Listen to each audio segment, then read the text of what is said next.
Et si le meilleur SUV familial du marché, c'était lui, le nouveau Citroën C5 Aircross. Alors oui, il est vrai que son prédécesseur n'a pas été le modèle le plus vendu de sa catégorie, parce qu'il a été éclipsé notamment par son cousin, le Peugeot 3008, même s'il est vrai qu'il offrait des qualités très intéressantes pour les familles, bref, il savait se démarquer. Eh bien, sachez que cette deuxième génération de C5 Aircross a décidé de continuer dans cette lignée, et même de faire mieux puisqu'il a amélioré ses caractéristiques, pour convaincre une clientèle qui a désormais l'embarras du choix sur ce segment. Alors venez avec moi, je vais vous expliquer pourquoi ce C5 Aircross a une vraie carte à jouer. Et on commence par le design, en totale rupture avec l'ancien C5 Aircross. Les rondeurs ont laissé place à des lignes saillantes, plus tendues, et puis à l'avant on remarque les évolutions puisque le SUV adopte désormais la nouvelle identité visuelle du constructeur avec cette signature lumineuse ici en 3 éléments et puis évidemment le nouveau logo au centre de la calandre.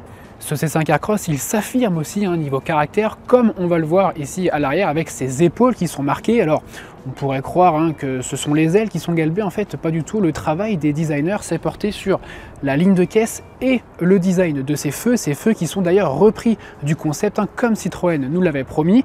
Et c'est en fait tout ce travail qui donne cette impression de robustesse de véhicule bien ancré sur ses roues, des roues d'ailleurs au passage inédites puisqu'elles mesurent 20 pouces, c'est la première fois sur un modèle Citroën, et c'est justement toute la partie supérieure de ce C5 Aircross qui est cintrée, et ça, outre le fait que ce soit une caractéristique esthétique, ça vient aussi contribuer à l'aérodynamisme du véhicule, puisque l'air va bien mieux s'écouler.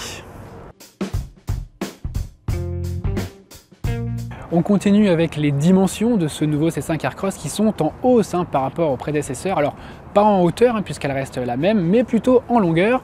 Le nouveau venu mesure 4,65 m, c'est 16 cm de plus en longueur que le prédécesseur. Et évidemment cet agrandissement profite à l'empattement qui atteint désormais 2,78 m. Alors déjà que la première génération était la référence dans sa catégorie en termes de confort, cette nouvelle génération devrait écraser littéralement la concurrence. On va aller vérifier ça à l'intérieur, venez avec moi.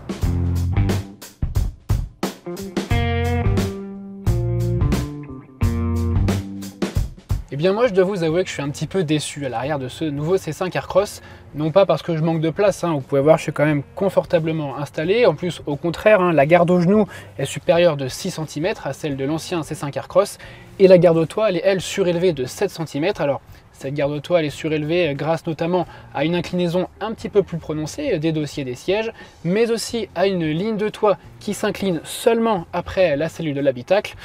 Non, moi en fait je suis un petit peu déçu parce qu'on a perdu l'un des atouts majeurs de ce Citroën C5 Aircross.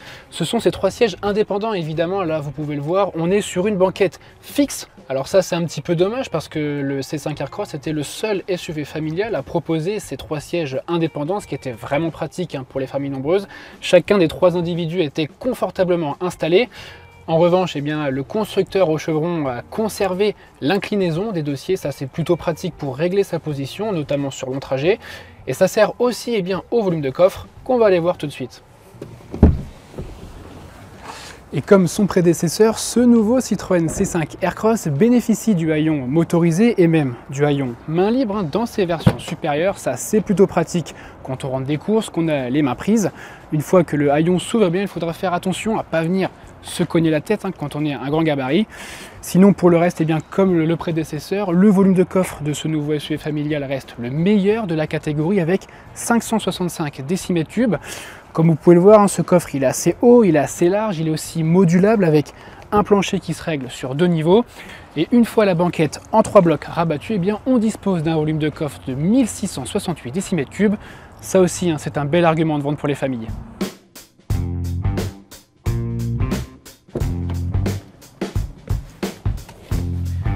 Vous l'avez compris, ce nouveau Citroën C5 Aircross sait accueillir ses passagers comme son prédécesseur.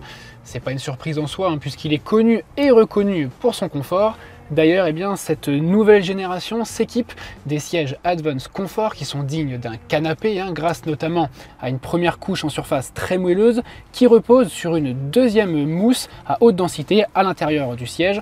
Et en plus de ça, eh bien, pour compléter ce confort, le SUV familial s'équipe aussi de série de la célèbre suspension à butée hydraulique progressive. Ça, c'est une exclusivité Citroën. Autant vous dire qu'on a hâte d'en prendre le volant pour avaler les kilomètres. En attendant, parlons un petit peu de cet habitacle qui est entièrement nouveau dans ce C5 Aircross. On note principalement l'arrivée de cet écran tactile central de 13 pouces. C'est le plus grand écran central haute définition jamais installé dans une voiture Stellantis. Alors il centralise évidemment toutes les informations puisqu'on n'a plus aucune touche physique sur la planche de bord, si ce n'est quelques touches de ventilation ici, mais elles ne sont pas vraiment très pratiques. Je trouve qu'on perd quand même en ergonomie. On conserve quand même quelques touches sur le volant, mais là aussi, ce sont des touches sensitives, un peu comme celles qu'on retrouve chez Volkswagen, qui ne sont pas très pratiques et qui sont surtout critiquées par la clientèle. Alors derrière le volant, eh bien, on a un petit combiné digital de 10 pouces qui amène les informations principales. Ce combiné, eh bien, il peut être combiné justement avec un affichage tête haute. Un affichage tête haute qui ne convient pas forcément à tous les clients, donc ça reste quand même à choisir selon ses envies.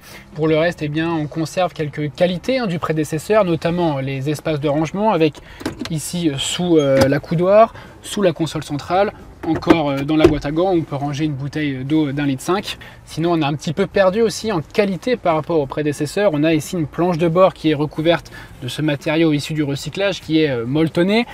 Mais l'ambiance est un petit peu fade, je regrette quand même celle de l'ancien Citroën C5 Aircross. Après, ça reste subjectif, évidemment, ça ne peut pas plaire à tout le monde. Passons maintenant aux motorisations. Ce nouveau C5 Aircross repose sur la plateforme de son cousin, le Peugeot 3008. Il en reprend donc logiquement ses motorisations. Pas de surprise, sous le capot donc, on retrouve en entrée de gamme le bloc 3 cylindres 1,2 litre micro-hybride de 136 chevaux qui met quelques petits bruits de claquement plutôt sympathiques. On y reviendra lorsqu'on pourra essayer ce véhicule. Cette version sera vraisemblablement la plus demandée par la clientèle. On retrouvera ensuite un 4 cylindres hybride rechargeable de 195 chevaux qui promet une autonomie en tout électrique de 86 km. C'est une valeur importante à préciser puisque cela va permettre à cette version PHEV de limiter l'impact du malus au poids grâce à un abattement de 200 kg qui est offert au modèle dont l'autonomie en tout électrique dépasse les 50 km. Et enfin, pour la première fois de son histoire, le C5 Aircross va profiter de motorisation 100% électrique avec 2 niveaux de puissance et 2 capacités de batterie. Ce seront les mêmes groupes que l'on retrouve sur le Peugeot i3008 ou encore sur le Peugeot i5008. Cette version, elle va pouvoir proposer jusqu'à 680 km d'autonomie en full électrique avec la grosse batterie.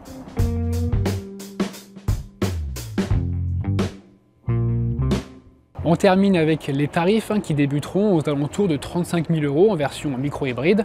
C'est moins cher qu'un Peugeot 3008 équivalent. Pour les versions 100% électriques, il faudra débourser aux alentours de 45 000 € hors déduction du bonus écologique. Finalement, ce nouveau C5 Aircross n'est pas plus cher que son prédécesseur alors qu'il gagne en prestations et il se situe même au niveau de la concurrence. On peut citer par exemple le Renault Austral ou encore le Volkswagen Tiguan. En fait, le seul qui peut lui causer du tort, c'est le Dacia Bigster. Sauf qu'en termes de prestations, il n'y a pas photo. Le C5 Aircross devrait vraisemblablement rester le meilleur de sa catégorie en termes de confort. Et c'est avant tout ce que vont rechercher les familles.